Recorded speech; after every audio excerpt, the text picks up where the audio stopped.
Hi, welcome to Mindful Conversations. My name is Greg Dwyer. My guest today is a good friend. Her name is Carol Moore. She is the person that is responsible for Mindful Conversations, and I'm so glad that you're here today. Glad to be here. You know, I've had 2 spin-offs from my show, and that really thrills me. You were the second one. Now, the first one's Joanne, my old neighbor, right? Yes. Yeah, she used to live across the street. Now she's in Goshen. She's in Goshen, and she does some of her yoga on the television, which is great. She's the one that told me to call you and to be on your show. And I was on your show 2 years ago, and then I came on again. And then as I was walking out to the parking lot, Doug said, "Hey, would you like a show?" And I said, "Yeah, let's do it." And here we are. So it's nice. It's nice. You end up seeing a lot of people. You talk about things sometimes you never thought you would talk about, and it's a good thing to do. And I call it my community service. I love it. And 2 things. Number 1, I don't eat before the show. You taught me that. Yeah. And number 2, I don't script the show. Like, we don't sit down and we don't figure what we're going to talk about. There's no notes most of the time. I've had guests give me pages of notes, and I said, "I'm sorry, I'm not going to read those." Exactly. If there's something you really want to talk about, then I expect you to say, "Carol, I want to talk about this." Exactly. You know. Yeah, I love the way you draw it out of people. So I'm going to draw it out of you. So Okay. what's going on with all of this pottery? Okay, for 37 years, the Connecticut Cactus and Succulent Society has had a show. It's a show and sale. There's growers from all over the eastern states, and there's vendors with books, and I am there with my planters. And I have been doing it for, I think maybe 12 years. They're all one of a kind. They're made of high fire clay, and I make 150 pots every year for this show. This is a small one. I have larger ones with faces on them. See the face? I love it. It's the idea with my pots was to have a textural pot that did not take away from the plant. So that quite often you see a plant in a beautifully glazed pot with flowers and designs all over it, and what do you see? You see the pot. You see the pot. Or you see the plant. Mine looks like it was growing in it. That's cool. It looks like the hair of the person. Yeah, well that one does. And then this one, the color is good. Sometimes when I'm not a grower, but I will pick a plant that I like. This plant has the same color right in there as the pot. No, show me that. Where is that? Right Oh, in the middle. in there. Oh, It just I has see that it. same hue. And these are succulents. As an artist, I love succulents because they have beautiful negative space. Wait a minute. Negative space? What do you mean by that? That's the space in between the leaves. Ah, beautiful between negative the- space. And an artist looks at negative space. I never heard that before. So Yeah. an artist looks at negative space. Looks at the space between the objects because it's as important as the object. I love If that. you have a mass of leaves, all you see is leaves. With that plant, you see space between the stems, space between the leaflets. Yeah, you know. that's fabulous. And I the see what you people mean. who do the cactus show, it's like going into another country sometimes. You're speaking in Latin most of the time. It's this is a Shrek plant. I don't know what it's really called, but it has leaves that look like Shrek's ears. Yeah. This is a Shrek plant. Okay. But they have these long Latin names, and they're so serious, and they know everything about the plants. And I have a booth set up with one of my students, Terry Storm. She is helping me this year and last year, and she is selling some of her pots too. So we have a wonderful setup, and we're there, and all the little kids go in and they buy their little plants, and then they come over to me and they buy their little planter to go in. Now, what is on this? Looks like there's Hebrew on here, or what is it? Well, it's texture. It's texture. I love texture. And I have bins and bins of things that make texture. Well, I looked at this one, and when I first looked at it, I thought, what's really unique about it? And then I found this little guy right here, and I thought it was like a little toad or something. Yeah, a little frog. That is very. So, are you creating this and putting the toad on, or is the toad part of the pottery? How does that work? As I'm making it, I am putting the toad on the piece of clay when it's in its raw state. Okay. It's attached to the pot. It's part of the pot, and that was fired in a gas kiln, so it has almost a metallic look to it. This more so. It doesn't look like clay. It looks almost like it could be metal or something. Are you firing this up in your own house, or do you take it somewhere? I have an outside kiln that I use with gas for these pots. Okay. This is a pot that was at the end of the day, if I have clay left over from what I'm doing, right. I just use it up till it's gone, you know. Well, I'll tell you, when I was in art school, the only thing I could make was an ashtray. That's it. That's all I could do. Yeah. And that's when everybody was smoking in the 70s. But Oh, yeah. I could never do something like this. Okay, the design on that is a branch from one of the trees in my yard, a euonymus actually. And I have this little branch, and I made a casting of it, and then I used the casting on there. And then this little thing is a little medallion thing I found, and I made a mold for that. So I have all these molds. And when I'm making it, I don't have any idea where I'm going. I just start grabbing things and grabbing things. Okay. And that's why there's no two pots alike. Well, I love the philosophy. So you start a project, and you don't know where you're going to end up. No. Which I think is a metaphor for life. Because, Yeah. you know, if you got a GPS in your car and you're going to California, you're going to Florida, you live in New York, or Connecticut, right? It's only going to tell you the next move. And the That's next right. move. You That's just have right. to trust. And I guess it's the same Yeah. philosophy Yeah. when you're creating. Right. You have to trust the process. And I start off each year, and the pots are quite simple. Okay. By the time I'm up to the 150, they get wildly creative. Wildly creative. How so? How so?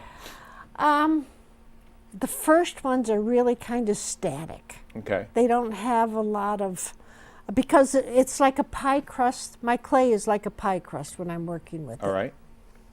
With something like this, it's not perfectly round. It slumps. It does all kinds of stuff. In the beginning, it's more controlled. Towards the end, it gets kind of out of control. And I have pots that go like that, and pots that will slump on one side, and I'll say, hey, that looks great. Right. You know, and I like it. I like the fact that they're not perfect. Well, Earth isn't perfect. Nothing is perfect. No, no. And art is art. I mean, That you one, could that one intrigues you. I love this one, but I mean, this is so much different from this, Yeah. and this is so much different. And you can create this, right? You can Yeah. create this and Yeah. create this, and you don't know what's And- going to and- sell. And this is even. Oh, that's even, yeah, but you have no idea No. of The- what's going to The sell. bulk of them are on the style of this Mm-hmm. and that, you know. This glazed one is a coiled pot. I have students. I had to show them how to make a coiled something or other. I said, well, I'll just make it into another planter. That one has a wiped off glaze. I put a glaze on it and wipe it off. And that gives a feel that is similar enough to these to please me. Because I like the organic, earthy look more than I like the glazed look for these. Now, Carol, can you teach this to someone, or does someone have to be born with this? Oh, no. No, you come to my studio without knowing anything. Blank slate. Yeah, and right. when you start one of these pots, you have a big piece of clay, a slab. Okay. And you can make a wall piece, you can make a hanging basket, you can make a pot with a face on it if I allow you to use my faces. Why? What do you have, a mold? I How do you- have how do you two do- molds of my own face, one of my son, one of a friend. Who's this? This one, let me see. I don't recognize it. Who? Somebody I know in Litchfield? No, it's actually a person, and I manipulate. I flatten out, I smash it in, I do all kinds of stuff. So this was somebody you knew, and you just it was kind of. actually me. Oh, okay. But that's not a good one. There are some that look like me. That's creative. How do you do that?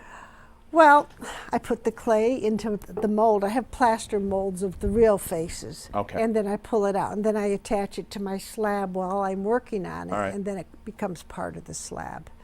But when I was going to school, and I was taking a mold making course at Hartford Art School, and this as an adult. Okay. I was 50 when I was doing this, or 51. And I was there, and people said, well, I've made a casting of my face, and I've made a casting of body parts and different things. And I said, well, how'd you do your face? Yeah. Well, you put Vaseline all over it. Right. You put 2 straws in your nose. Yeah. And then you get on the floor with plastic, and you've made up this plaster of Paris, and your friend puts it all over your face, and you have to sit there and not change your expression until it hardens. How long? It was about 10 minutes or so. It got very warm, not hot, but very warm. And then when it hardens, you pull it off. Well, the first time I did it, I pulled off all my eyebrows and eyelashes. They were all in there. Oh my goodness. So the second time, I took a tea bag without the tea, Yeah. and I put it over my eyes. Yes. You know, Yeah. and then I was all right. It sounds like a death mask. Sort of. I was in. Sort of. It's very similar. Yeah, I was in Germany. I guess it was 2015, I think it was, and we walked into this place. They had a death mask of Martin Luther, and I think, well, maybe that's how they did. Yeah. You know, Yeah, they things took like a casting Yeah, of took a it. cast of it. Yep. But I never thought that you would combine it with art. So tell us about the studio. Where is it located? How do people get involved? My studio is in my garage. I see. Under my house. And you just call me. How do they get a hold of you? Carol T. Moore, 860-567-0618, or email me at ctmoore4@optonline.net. Right. And I'll repeat that again Okay. afterwards. Yeah, please. I have to say that this Cactus and Succulent show, Oh, please. Yeah. What's the dates? it is Saturday, April 13th, 10 to 5, and Sunday, April 14th, 10 to 4, at the Bristol Senior Community Center, 240 Stratford Street, Okay. Bristol. And there's a judged show where the best of the best plants are in there, and these are not the best looking plants. The ones that they have are spectacular, and the growers have manipulated enough where some of them are in blossom, and the blossoms are beautiful on most of them. They have auctions where I bought this at an auction, Oh, okay. and it wasn't that much. And Do people pay to get in the door, or no, it's free? it's free, It's and free the of first charge. 50 Good. people who come in every day get a free plant. Okay. Everything is free That's except for nice. what you want to purchase. Sure. So what would something like this go for? I mean, it's in the eye of the beholder. I mean, Yeah. someone could say, "I'll give you $250." Someone could say $100. I mean, how much? Okay, How do you figure that out? At one point, I weighed the clay, and I figured it out by how much it weighed, and I said, that's too tedious. So I can't sell anything for $5 less, because my time is worth something. So Yes. this little pot would be maybe $7. Oh, that's okay. Okay. What about this one? That one I would probably sell for 15. 15, that's Yeah, all? yeah. I was thinking 50 or 25. I love the plant. So it comes with the plant, No, obviously. this is just a showpiece. So I wouldn't get the plant. No. You have to go out and buy your own plant. I bring in 2 or 3 pots that have plants in them to sprinkle around so people see how beautiful my pots. But don't you think you could sell this for more because of what's in it? I could if I wanted to sell my plant. But you don't. Not Okay. really. All right. Not I really. did not know that. Yeah. Okay. Yeah. Okay. And it's a great show because you have a room full of enthusiastic people, and the energy is contagious. And they're all the same mindset. Yeah, and there's vendors from all of Pennsylvania, New York. We had one from Florida for years. It came up. I think he's sick now, so I don't know if he'll come.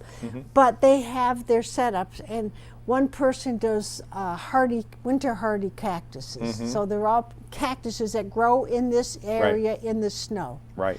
And then another one will just be selling another specialty, and somebody else will have everything under the sun, along with the containers and what have you. Sure. Also. And then the auctions, the growers give away plants that they're tired of. I see. You know, so they're usually beautiful, beautiful plants. And then you take them home and love them and make them grow like this. It's He's wonderful. growing, see? Yeah, I Look can at see. that. I can And see. then it will bend down and make more hair. What do they call this? I don't know what the name of it is. Okay.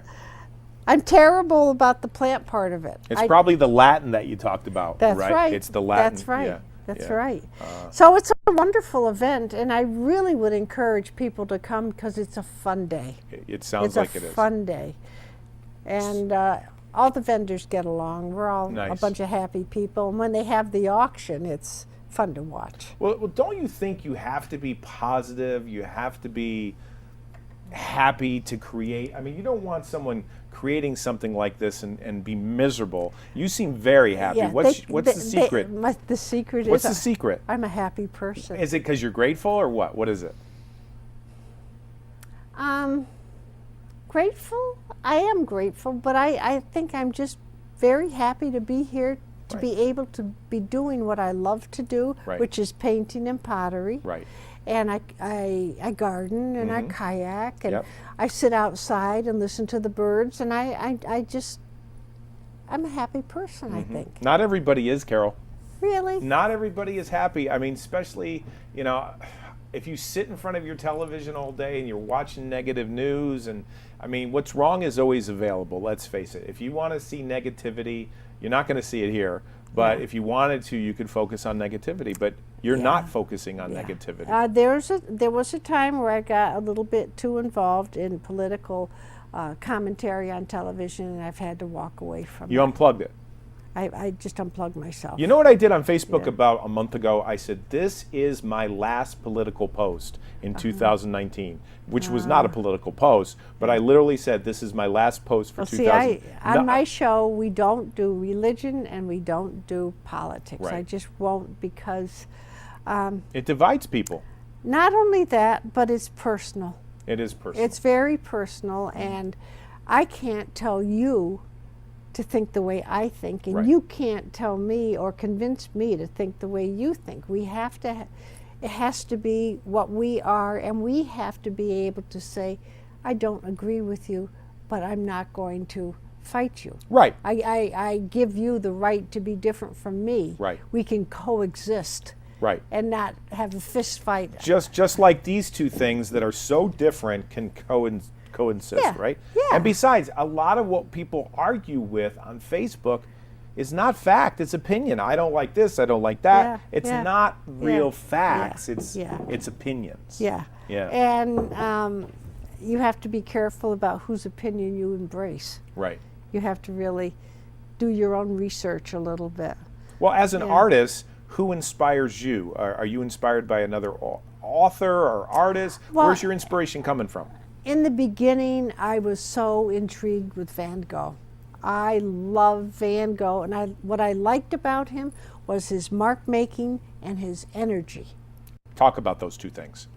Mark making for the way Van Gogh did it, he didn't always brush a stroke that blended with something else. If you look at his work, you'll see dot, dot, dash, dash, dot, dot, dash, dash, dash, like that. And by doing that, he created a painting. Okay. And look very closely at some of his work. It's incredible. His energy, you can feel the energy in his work. It's not static. It has Right. it moves. It has a lot of feeling into it. And he had a lot of despair in his life, but he did not paint it. What's his story? What's his backstory? I don't know the whole story. Van Gogh, the thing that bothers me most about Van Gogh is he had an older brother named Vincent Van Gogh who died in infancy, and then his parents named him the same name. That psychologically is wrong in my opinion. Sure, yeah. He tried to be a minister, he tried to do all this stuff, but his love was art. He wanted to draw, he wanted to paint. He started painting the peasants, the potato eaters. They're sitting around a table, and they're not grotesque, but they're not pretty at all. They're not beautiful. They're just kind of rugged people with gnarly hands eating potatoes. Okay. He did shoes. He did all kinds of things. And then he went to France where there was light. And he did sunflowers and people and oh my goodness. So by changing his location, he changed his outlook? Is that what you're saying to me? By changing his location, he was in a dark place in Holland. Right. Where his family tried to get him to do stuff that he wasn't able to do. Okay. And when he went to France, France has beautiful light. It the does. light in Yeah. France is just magical, and he was able to paint the light. Wow. You know. So just by changing location, you Yeah. can change your Yeah. viewpoint. Wonderful. But he was my inspiration at first. I just loved, but I also liked the German expressionists. Okay. This is not pretty work. This is people who are Kathy Kolowitz, who paints during the Holocaust and stuff like that, people suffering. She would paint people in hospitals and stuff like that. There's a part of me that people don't realize that relates to that also. Okay. And I like the dark and I like the light. I like both, you know, but I relate to both of them. Right. And in artwork, I'm sure showing the shadows and showing the light and the contrast. Yeah. I'm not an artist in that Yeah, way, but yeah. I think it would speak volumes to people. I just did a little painting which is unlike anything else I've ever done. It's only this big, and I was in Queens, New York, and I was looking through a window across the street into a window. It was a long, skinny McDonald's in Queens. Then you looked on the other side, there was a road and a building. So there's these two guys having coffee with their backs to each other. Very psychologically, they're having coffee not together. Right. You know? Right. And it's so typical of so much in our life where you are involved in just your own little world. It happens all the time. Yeah. People are not connected. Yeah. And Yeah. they're probably not happy because they're not connected. Everybody's But living in their they're little not world. even they're not even aware that the two of them are there. That's how unconnected they are, which is very much like Edward Hopper paintings. Are you familiar with him? No, educate me on it. I don't Okay, know. Edward Hopper did a Victorian house in Gloucester, Massachusetts, which is really famous. It's a 3-story house with all kinds. But he also did interior scenes. And he would have two people sitting at a table, and where we're looking at each other in the painting, you're looking here and I'm looking there. They never make eye contact. Oh. And there's something in his psyche which would not allow people to connect in his real life and also in his painting. That's deep. Yeah. So I think my little painting has a Hopper-esque kind of Yes. Yes. feel to it, Yes. which is cool because I paint sunflowers a lot. Right. You know? Well, I love the philosophy Yeah. and I love the mindset. You know, you're looking at a piece of art. I could look at the same piece of art. I wouldn't get what you Yeah. got because of your background and your philosophy. And you know, But you would see what you would see in my painting. You would say, "Oh, there's two people having coffee, but you know they're alone together, right. alone together," and that speaks volumes for life. It does. And not only that, but it also shows that meaning, right? Getting back to Yeah. what we were talking Yeah. about earlier, meaning is subjective. Someone can look at that and go, oh, it's two people not looking at each other. You can look at it with a Yeah. different eye Yeah. and you go, oh, it's, you know, there's Yeah. so much there. I think there's a lot to it. I'm very proud of that piece. But I just dropped off 2 paintings to a show in Southington where the opening is next Saturday. Tell us about that. This is the Southington Senior Center, Senior Art Center. It's on Main Street, North Main Street in Southington. Connecticut Pastel Society has a yearly show. And I dropped off a painting of Kent Falls. Now, you've been to Kent Falls. Many times, many times. I went to Kent Falls with a plein air group, which means that you paint outside and you do a painting outside. It's not studio work. Right. And I did the Kent Falls in one sitting. When I brought it home and looked at it, I made one line like that, and that's all I did to it. Oh, It wow. was done. That's nice. So it's very spontaneous, and I like it a lot. And then I submitted a small one, which was Astoria Park in New York City, with the red Right. bridge going over the top of the painting and, Wow. and buildings underneath it. So I don't stick with one kind. The 2 figures was a departure for me. A landscape is pretty Right. familiar. Sure. And structures are very familiar. I love structures. Well, we'll talk about being an artist and one who paints, and on the other hand, one who loves to travel. Because I know you love to travel. Yes. Talk about how Yeah. you combine those two things. I combine them because usually I make enough money at this cactus show that I can afford to go on a trip. Where have you been? Where have you been? I have been to France once on a painting trip, And I've been to Italy 3 times on painting trips. And I may go to Italy again this fall. Yeah. Maybe Actually, I have a October. trip this fall. Actually, it's in November, so we'll have to talk afterwards. Yeah, So- yeah, mine would be October. Okay. Oh, you're going to go. October's a beautiful time to go to Italy. And, Very nice time. This is not the Amalfi Coast. This is a different place. But I can't get enough of Italy. I love don't know Italy. why. Yeah, I'm half I don't Italian. know why. Yeah. Well, I had my DNA tested, and I found out I'm 3% Italian. Yay! I'm so happy. What's the rest? Is it? My mom was German, or she was English, Irish, Scotch, and Okay, Welsh. okay. Her maiden name was McCrae, which is my middle name. And my father was German, but he's all mid-European. It's Sure. not, because the borders changed all the time. Exactly. And people came and went. And my mom was mostly what she was supposed to be. But there's 3% Italian in me, and I I've love it. always been an Italian wannabe. Yeah. Yeah. So I'm thrilled. We were in Italy a couple years ago, and the guy that was leading the tour, he said to us, "There's no such thing as a pure Italian." Now I'm half Italian. I'm like, wait a minute, stop. What do you mean?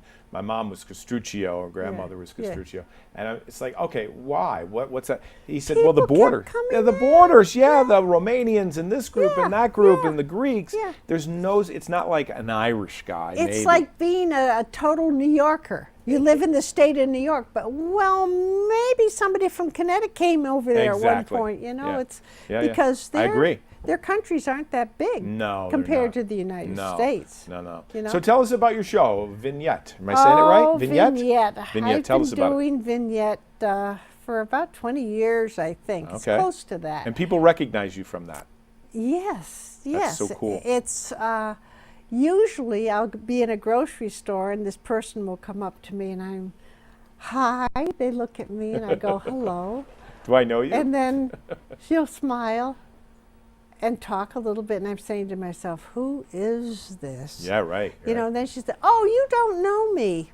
I watch you on television. My grandmother watches your show all the time. She loves it. And I'm saying, oh, how could I disappoint her grandmother and not keep doing the show? Yeah. But I've been doing it for a long time, and I'm just getting back into having more shows now. Nice. I had to pull away for a while. I'm not sure why, but that's what I had. And to you're do. looking for guests, right? You're looking for I interesting am people looking for guests. in Litchfield County, right? Would you like my information Yes, again? please. So if you want to be a guest Yeah. on Carol's show, please give us the information. And on my show, you get to talk about yourself. You get to talk about what you love to do. You get to talk about what you're promoting and where your interests are. Yeah. I give you the floor, and I'm just the one asking a few questions. Right. So my number is 860-567-0618, and my email is ctmore4@optonline.net. And I certainly would love to hear from you. That's great. I talked to somebody the other day and I invited them to my show, and they said, sure, I'll do it, but I'm afraid. And I thought, there's nothing to be afraid about. We're having a conversation. Yeah, And I said, yeah. I'm never going to embarrass you. You would never do that either. No, and they talk no. about what they love, which means you don't have to have a script here. We don't have a script, No. no telemarketers, No. not telemarketers, teleprompters Yeah. telling us what to say. Yeah, And yeah. you realize That a would- half an hour is almost going by? It's insane. When I first started doing this show, I had things written down. I was so nervous. I was nervous too. I had to have 3 guests. Yep. And it was an hour show, and the guy wanted me to do stand-up comedy in the beginning, He which did? was horrible.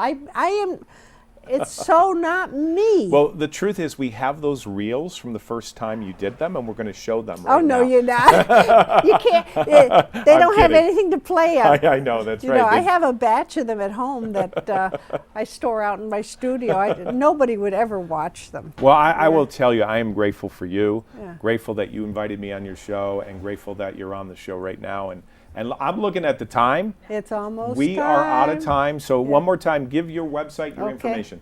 Okay, Carol T. Moore. You can find me at, I think it's caroltmooreart.com, but if you just put my name on the internet, I come up in all kinds of places. Excellent. Carol, we're out of time. We hope we Okay. gave you something to think about. I hope so. Till next time. Thank you, Carol. Okay, oh my goodness.